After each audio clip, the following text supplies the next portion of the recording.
ไม่สูงค่ะเมื่อในเฮาก็ติมาเฮ็ดกินน้ำพริกปลาเลยค่ะออกขาก็ไม่เฮาก็ติมาต้มปลาไว้ก่อนเลยค่ะเนาะเฮาก็ติใส่ใบมะกรูดตั้งใบมะกรูดตั้งตะไคร้เนี่ยค่ะเนาะมันมันก็ติเฮ็ดให้อายเคี้ยวปลาหายเนี่ยค่ะเนาะออกขาก็ไม่เฮาก็ปลานี่ก็เฮาก็ล้างเกลือเข้มๆก่อนเลยค่ะเนาะแล้วก็ออกมาต้มใส่นี่ค่ะต้มให้มันพอสุกเลยค่ะเนาะเพราะว่าไข่ต้มเนี่ยก็นึ่งเอาอะไรอยู่ในคันเนาะ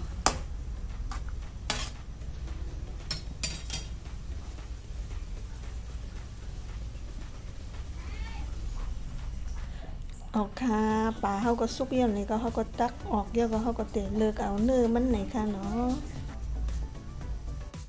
ออกค่ะในค่ะเนาะปลาเขาก็เลือกเยี่ยวในก็กำในเขาก็ติมาโคผักหมี่แล้วผักหมี่เผือกตั้งหมักพริกในค่ะเนาะเขาก็ติมาโคให้มันหอมๆเลยค่ะโคไฟอ่อนๆเลยค่ะเนาะเพราะว่าเขาโคไฟแห้งเนี่ยมันติดไหมมันติดแคมตั้งนอกมันไหนค่ะเนาะ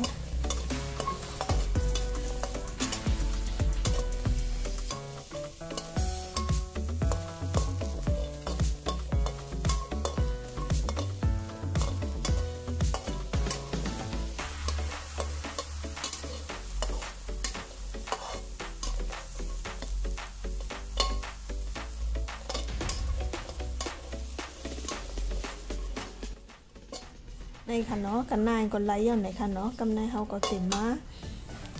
ตำค่ะเอาค่ะกำนายเขาก็ติมาใส่ในโคกเยอะก็ตำให้มันอ่อนๆเลยค่ะเนาะ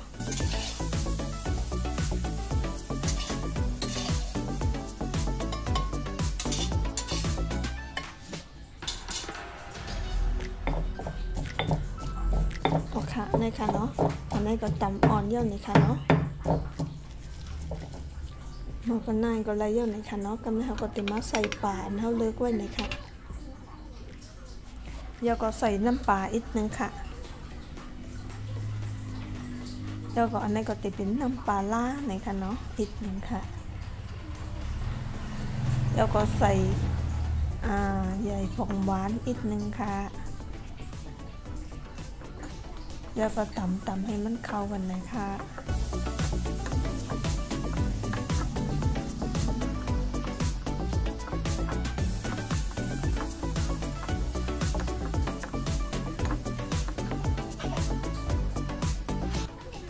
กำในก็ใส่น้ำหมักพาหน่อยค่ะเนาะ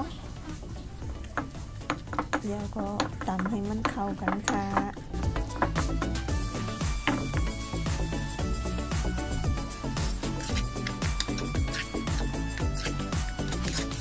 ในค่ะเนาะน้ำพริกปลาเราก็ไหลอย่างไหนค่ะเนาะเพราะว่าเก็กแห้งๆตรงไหนเลยก็เอาใส่น้ำเลยค่ะเนาะแต่ค่ะได้ติดใส่น้ำอีกนึงเลยค่ะเนาะน้ำอันใส่นั่นก็ติเป็นน้ำอันเท่าต้มปลาเลยค่ะเนาะแล้วก็ติใส่ผักหมี่ผักกี้ค่ะแล้วก็คนให้มันเข้ากันก็กินไรอย่างไหนค่ะเนาะ